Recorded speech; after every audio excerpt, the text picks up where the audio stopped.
seconds, but as predicted, the Sasol Rally had already turned into a three-way fight between Henk Latergan, Leroy Poulter and Marc Cronje, and the trend continued on stage 3.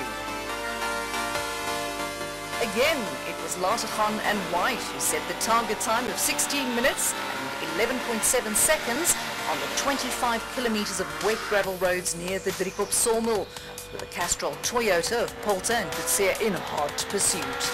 Poulter's overall advantage over the VW youngster was a mere 2 seconds, but his time on stage 3 was a full 10 seconds off the pace, allowing the young man to slip past the champion on the overall leaderboard.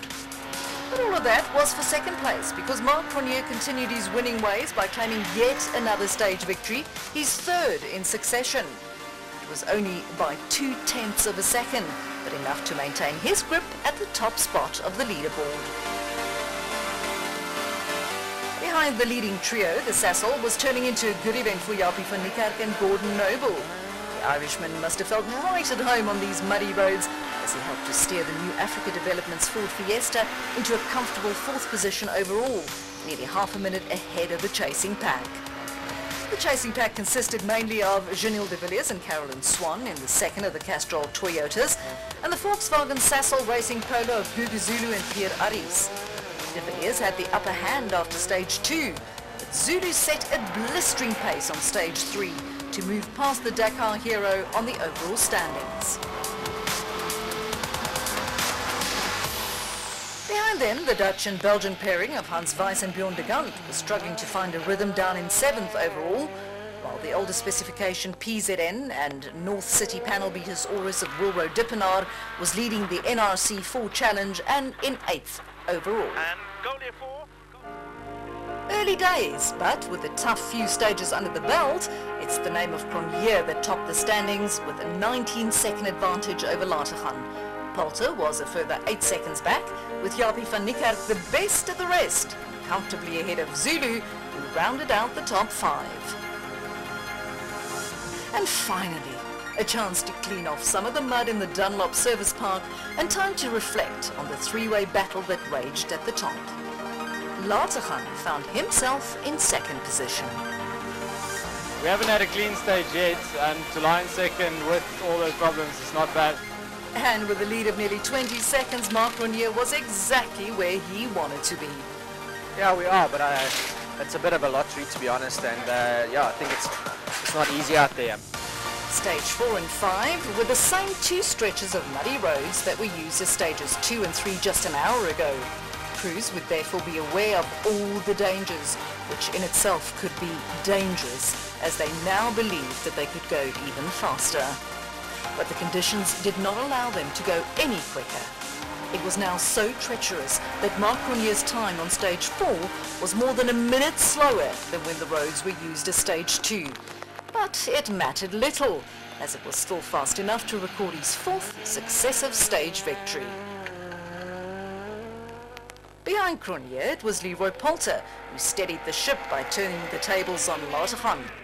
Poulter was only 5 seconds slower than Cronje, but 12 seconds faster than Latergan to shoot back past the young man and into 2nd on the overall standings. Poulter clearly had the bit between his teeth on this loop of stages, as the reigning champion finally managed to break Cronje's winning streak by setting the fastest time of all on stage 5. Perhaps Cronje felt that he had done enough on day 1, as the Volkswagen Sasol Racing Polo of Henk Latergan also went a few seconds quicker than the Ford of Cronje, but the differences were marginal and did little to affect the overall leaderboard. Cronje was still well in control, with Poulter 2nd and Latergan breathing down his neck. Together with co-driver Gordon Noble, Japie van Niekerk kept his head down and remained the best of the rest in his New Africa Development Ford Fiesta to stay in control of his 4th position overall. In fact, van Niekerk extended his advantage over 5th place. And the 5th place in question belonged to the Volkswagen Sasol Racing Polo of Gugu Zulu and Pierre Aris. But the Castrol Toyota Yaris of Janelle de Villiers and Carolyn Swan was slowly reeling them in. De Villiers closed to within 5 seconds after stage 4, and on stage 5 he shot past Zulu and back up into 5th. Things were about to get worse for the Volkswagen squad when Hans Weiss and Bjorn de Gant slipped off the road and into retirement on stage 4. They escaped unharmed, but it was the end of the road for the Flying Dutchman. I wanted to turn in for a fast left one, and it was so slippy I just slid off a little bit. I was out of the track and couldn't get it back on the road again. We got stuck and that was it. So. The demise of Weiss allowed the PZN panel beaters Oris of Wilro Dippenaar to slide into 7th overall and the lead of the NRC4 class, ahead of the Yaris of Ernie van der Walt and the Polo of Thilo Himmel. It was the end of the day's gravel, should that read mud racing. And with 4 fastest times out of 5, it was still the name of Marc Grenier who topped the leaderboard. Leroy Poulter was 26 seconds back, or 10 ahead of Henk Lateghan, with Jaapie van Niekerk and Janelle de Villiers in 4th and 5th respectively.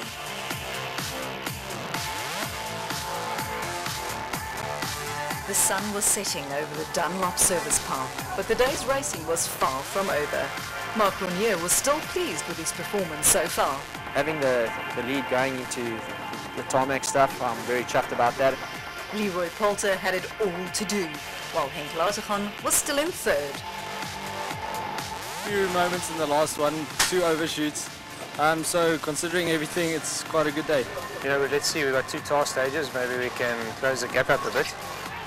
Besides the beautiful scenery of Mpumalanga, the Sasol Rally is also all about the spectacle for the thousands of loyal rally fans who line the streets of Sabi and White River each year to get up close and personal with their heroes. These are the traditional Sabi and White River stages that are running total darkness and on the tarmac in the hearts of the 2 respective towns. At less than a kilometre in distance each, these 2 stages are very short, so they offer little in terms of opportunities to try and beat the opposition. But with many pavements lurking about the dark corners, drivers had everything to lose. And it was Marc Grenier who recorded yet another 2-stage victories by conquering the streets of Sabi and White River, but it only helped to extend his overall advantage by a few seconds, as times were very close.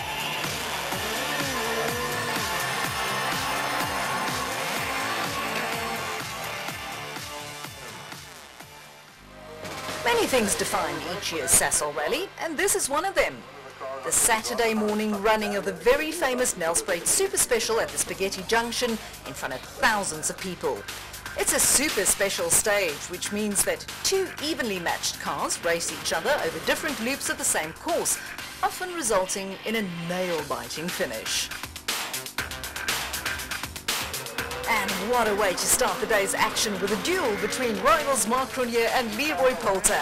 And as always, it was a close one, but it was Grenier's Ford who got the upper hand by narrowly edging out the Toyota driven by Poulter. Next up was the race between Henk Lateghan and Jaapie van Niekerk. This fight had all the makings to be an epic one, but Lateghan lost control of his Polo on the wet tarmac and spun out.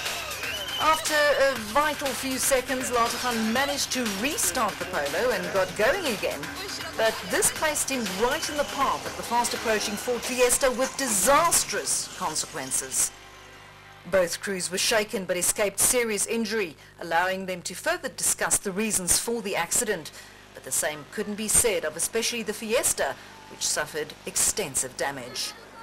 The car ahead of us had spun and he was making some sort of U-turn and he drove out ahead of us, and Jaapie made excellent work not to hit him head on nor crash into the people that were standing beside the road. I'm just really glad nobody got injured. It could have been a lot worse. There were a lot of spectators next to the road there. It was a stern reminder of just exactly how dangerous motorsport can be, and a lucky escape for both the teams, but even more importantly for the hundreds of rally fans who fortunately were all unharmed. With the Ford very much stuck on the stage, the organisers had no choice but to cancel the stage and move on to stage 9 at the Mbombela Stadium.